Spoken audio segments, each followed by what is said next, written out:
Aujourd'hui, Maroc IT Podcast invite Faisal Shraibi, jeune directeur de la société Global Navigation. Merci d'avoir accepté notre invitation. Merci à vous. Première question, une petite présentation de Global Navigation. Global Navigation est une société qui a démarré en août 2005 ici à Casablanca. On est spécialisé dans la cartographie numérique. Notre métier, c'est la collecte de données pour le compte d'individus, pour le compte d'entreprise. On est là pour répondre à la problématique de où sont mes clients, où est la pharmacie la plus proche, où est l'hôtel le plus proche, où sont les concurrents, où est-ce qu'il y a des potentialités. Il y a plein de domaines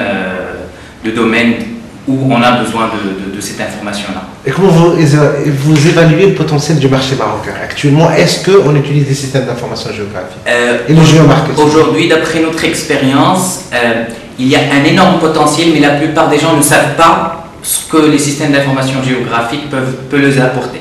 Surtout les grandes entreprises ici au Maroc. Je parle de quelques exemples où au début on a commencé à parler juste de cartes, de se familiariser avec l'emplacement géographique.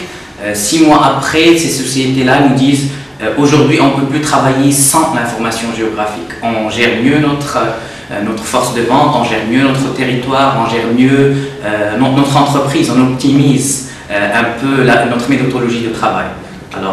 Actuellement, récemment, vous avez bouclé un grand projet pour une multinationale relatif au système d'information géographique. Certainement, vu la clause de confidentialité, vous ne pouvez pas nous dire le nom du client, mais on peut avoir au moins de quoi s'agit-il? Effectivement, on vient de faire carrément un recensement de plus de 380 villes et villages du royaume du Maroc. On a recensé un grand nombre de commerces, aux alentours de 200 000 commerces.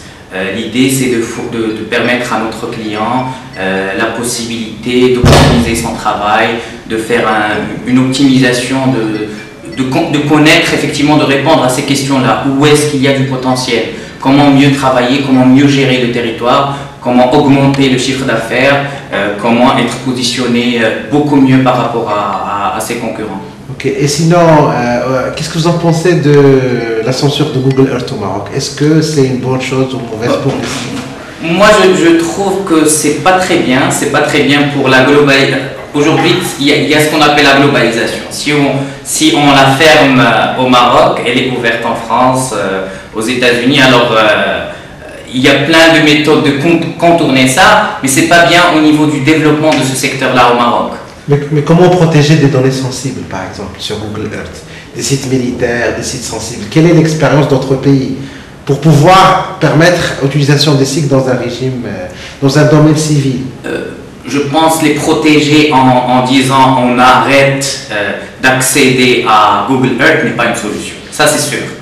Ça, c'est pas une solution. Parce que si on veut y accéder, on va y accéder. Si on veut accéder à l'information, il y a Google Earth, il y a Google Maps en parallèle. Google Maps, c'est exactement la même information. On peut passer à travers d'autres applications pour accéder à la même information. Alors, ne pas donner aux gens l'accès à l'information, que tout le monde a accès à cette information, je pense, ne sert à rien. Les solutions, je ne les ai pas moi, mais je sais que cette solution-là ça c'est pas la réponse. C'est pas Google Earth qui va nous protéger de censurer l'information. Merci pour votre participation et on vous souhaite bon courage dans votre aventure. Merci.